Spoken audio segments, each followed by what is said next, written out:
On this day in history, October 27th, 1275, the traditional founding of the city of Amsterdam.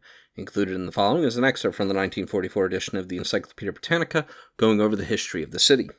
Amsterdam, the chief city of Holland in the province of North Holland on the south side of the Y, or Ige, an arm of the Zuiderzee, in 52 degrees 22 minutes north and 4 degrees 53 minutes east. Population from 1939, 793,526. It has communications by railway and canal in every direction. Steam tramways connected with Edam, Purmerend, Alkmaar, and Hilversum, and electric railways with Haarlem and the seaside resort of Zandvoort. Amsterdam, the dam or dike of the Amstel, is so called from the Amstel, the canalized river which passes through the city to the Y. Its beginnings center around a small sea fishing settlement. In the 13th century it was held in fee by the lords of Amstel of the bishops of Utrecht, and in 1204 Gizebrecht II built a castle here. A little later, Gizebrecht III constructed a dam to keep out the sea, and around the castle and dam the city grew. The first mention of the town is in 1275 in a charter of Floris IV, Count of Holland, exempting it from certain taxes. In 1296, the place passed out of the hands of the lords of Amstel, owing to the part taken by Gizebrecht IV in the murder of Count Floris V. Count John died 1304, with the approval of the Bishop of Utrecht, bestowed the fief on his brother, Guy of Hainault.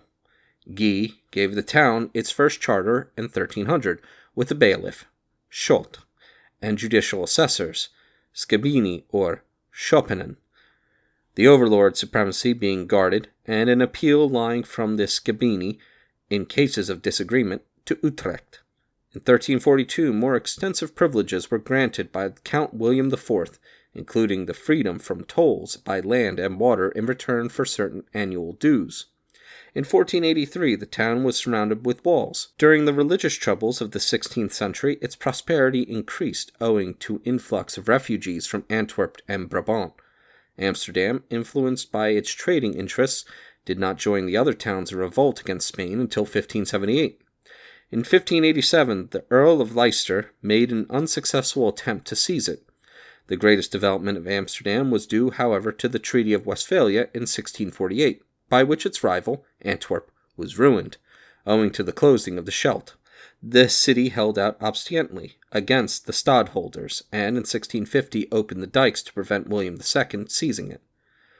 The same device was successful against Louis XIV in 1672, and Amsterdam, now reconciled with the stadholder, was one of the staunchest supporters of William III against France. In 1787, Amsterdam was occupied by the Prussians, and in 1795 by the French under Pichegru. It was then made capital of the Batavian Republic and afterwards of the Kingdom of Holland.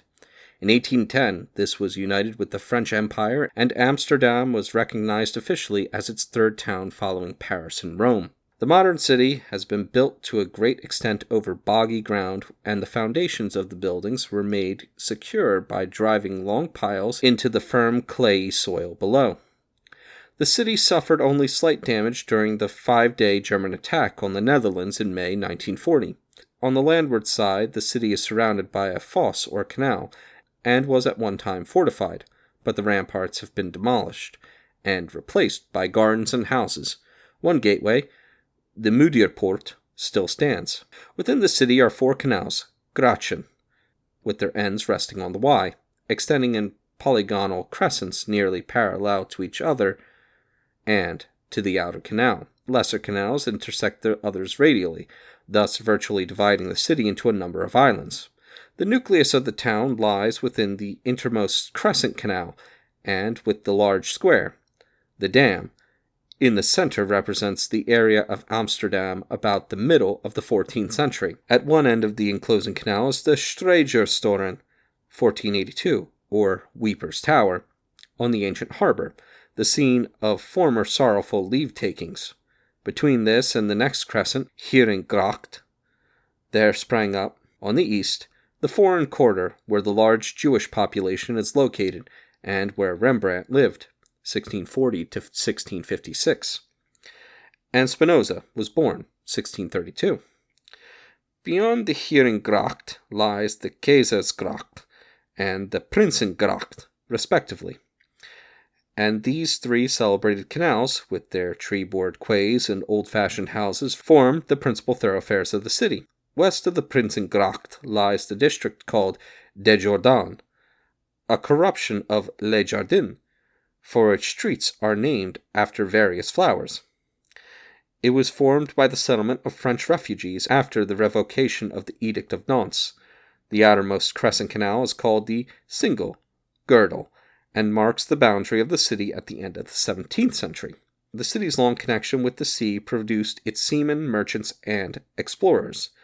With the accumulation of mercantile wealth, coupled with a tradition of keenness of mind and action, enhanced by the arrival of refugees, the city became the home of artists, philosophers, and religious leaders. Around the dam are the Nieuwe Kerk and the palace. The palace, in classical style, was originally built as a town hall in 1648 to 1655 by von Kampen. After 1768, it was used as a royal residence. The exterior is beautifully decorated. The Great Hall is lined with white Italian marble, and in spite of its enormous dimensions, the roof is unsupported by pillars. The Nieuwe Kerk, St. Catherine's, is a fine Gothic building dating from 1408. Internally, it is remarkable for its remains of ancient stained glass, fine carvings, and interesting monuments, including one to the famous Admiral de Ruyter, died 1676. The New Exchange, 1901, lies between the dam and the Central Station, 1889. The Oude Kerk, St. Nicholas, so called, circa 1300, contains some beautiful stained glass of the 16th and 17th centuries, by Pieter Artsen of Amsterdam, 1508 to 1575, and others. One window contains the arms of the burgomasters of Amsterdam, from 1578 to 1767. The North Church was the last one of the architect Hendrik de Keyser, 1565 to 1621, of Utrecht. The Roman Catholic Church of St. Nicholas, 1886, replaced a common dwelling house, now the Museum Amstelkering of Ecclesiastical Antiquities. Among the Jewish synagogues, the largest is that of the Portuguese Jews, 1670. The St. Antoine Swag, built as a town gate, 1488 to 1585, contains the city's archives, and the Trippenhuis, the Royal Society of Science, Letters, and Fine Arts. The Rijks, or State Museum, is a finely situated building in the Dutch Renaissance style, erected in 1876 to 1885. It has a department of general antiquities and a large gallery of pictures of Dutch and Flemish schools. Famous pictures in the Rijksmuseum are those of the Tippenhuis, the so-called Night Watch, and the Syndics of the Cloth Hall by Rembrandt, and the Banquet of the Civic Guard by Van der Helst. The Tippenhuis gallery consisted of the pictures brought from The Hague by Louis Bonaparte, King of Holland, and belonging to the collection of the Orange family dispersed during the Napoleonic period. The Municipal Museum contains a collection of furniture and paintings, including an outstanding collection of Van Gogh. The Joseph Fodor Museum, 1860, contains modern French and Dutch pictures. The pictures collected by Burgomaster Jan VI, died 1702, are, except for the family Rembrandts, in the Rijksmuseum. The Willet Huythuisen Museum, 1895, has exhibits of furniture and porcelain. Modern Amsterdam extends southward beyond the Single. In the middle of the new region lies the Vondel Park, named after the great national poet Just van den Vondel, died 1679, whose statue stands therein. The Willems Park adjoining was added later. In the older part of the town, the chief open space is the Zoological Gardens in the northeast corner, set out by the Natura Artis Magistra Society in 1838, which are well known. There is attached a library and an ethnological and natural history museum. Nearby are the botanical gardens. The public squares include the Sophia Plein, with the picturesque Mint Tower, the Rembrandt Plein, with a monument to the painter, the Thorbecke Plein, and the Liedje Plein, with the large theater, rebuilt in 1890 to 94 after a fire. There are two universities, the Free University, 1880, and the more ancient Municipal University of Amsterdam, founded in 1632 but reconstructed in 1887. In addition to the numerous science laboratories, the State University possesses a very fine library of about 100,000 volumes, including the Rosenthal collection of over 8,000 books on Jewish literature. The Society for Public Welfare, 1785, promotes the education and improvement of all classes, and has branches all over Holland. Among other societies are the Felix Mertus, 1776, and the Arti et Armistitie, 1839, whose art exhibitions are of a high order. At the Concertgebouw, erected in 1888, the famous Concertgebouw Orchestra gives its concerts. Amsterdam is the seat of a superior court and a court.